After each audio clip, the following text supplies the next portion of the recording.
Magical काऊ buffalo bull motorbike challenge.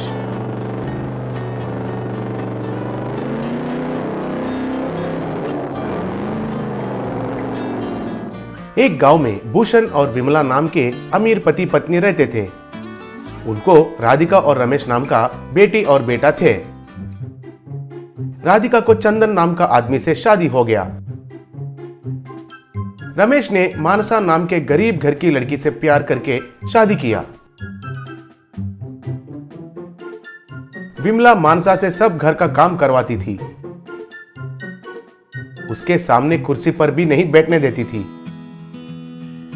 Ramesh ने एक दिन उसकी मां विमला से, ये क्या अन्याय है मां, आपका दामाद घर आया तो उनको तरह तरह की मर्यादा करती हो, वही आपका बहू मानसा को जानवरों से भी नीचे देखती हो। दोनों तो बराबर से आए हुए लोग ही है ना, पर दोनों के बीच में इतना अंतर क्यों दिखाती हो मां? बस करो रे ये तुम्हारे नैतिक बातें। मेरे दामाद तो बड़ा सा नौकरी करता है, तुम्हारी बीवी को तो घर के काम के अलावा कुछ भी नहीं आता। असल में उसका और इसका क्या तुलना है? मेरी बहू मेरे दामाद से ज्यादा किस में महान है बोलो?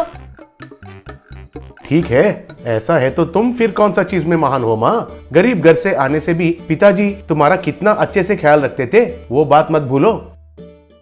विमला को क्या कहना है कुछ समझ में नहीं आया। एक दिन बेटी राधिका और दामाद चंदन उनके घर आए। विमला ने चंदन को तरह तरह के पकवान बना के खिलाने लगी। तभी भीख मांगने वाला उनके घर आकर, भवती भिक्षान देही, भूख लग रहा है माँ, खाना है तो दे दो।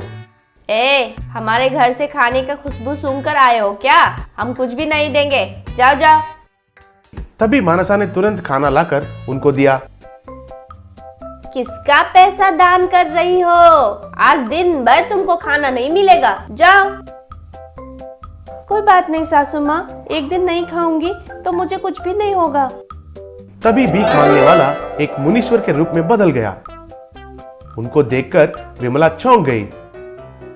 तुम्हारे घर के सब बात मुझे मालूम है, इसलिए आपको जादुई जानवर पर प्रतियोगिता रखता हूँ। उसमें जो भी जीतेगा उनको ढेर सारे पैसे और सोना दूंगा, कहकर एक काऊ मोटरबाइक, एक बफेलो मोटरबाइक और एक बुल मोटरबाइक को प्रकट किया।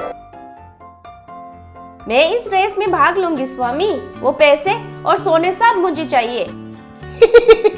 इसमें तो मैं ही जीतूंगा, इसलिए मैं भी भाग लूंगा स्वामी, पूरा पैसा और सोना मेरा है। मानसा तुम भी रेस में भाग लो, जरूर तुम ही जीतोगी। तब मानसा काऊ मोटरबाइक में बैठ गई, विमला बफेलो मोटरबाइक पर बैठ गई और चंदन बुल मोटरबाइक पर बैठ गया। फिर तीनों को बीच में रेस शुरू हुआ। विमला और चंदन आगे जा रहे थे, पर मानसा बहुत पीछे रह गई थी। वो देखकर विमला और चंदन हंसने लगे। वैसे ही रेस जारी था। थोड़े दिन के बाद वो मैजिकल बफेलो और बुल असली भैंस और बैल में बदल गए। उन पर बैठे हुए विमला और चंदन चौंक गए। मानसा वो मैजिकल काऊ मोटरबाइक पर उनको पार करते हुए आगे चली गई। तब मानसा ने फिनिश लाइन को भी पार कर लिया। उसके बाद मुनीश्वर ने मानसा को बहुत सारे पैसे और सोना दिया और फिर मुनीश्वर गायब हो गया। अब बोलो माँ, अच्छा होना महान है या पैसा होना महान है? अच्छे लोगों पर वो भगवान कभी भी दया दिखा सकता है, कम से कम अब तो पता चला। तब विमला और चंदन ने सर झुका लिया।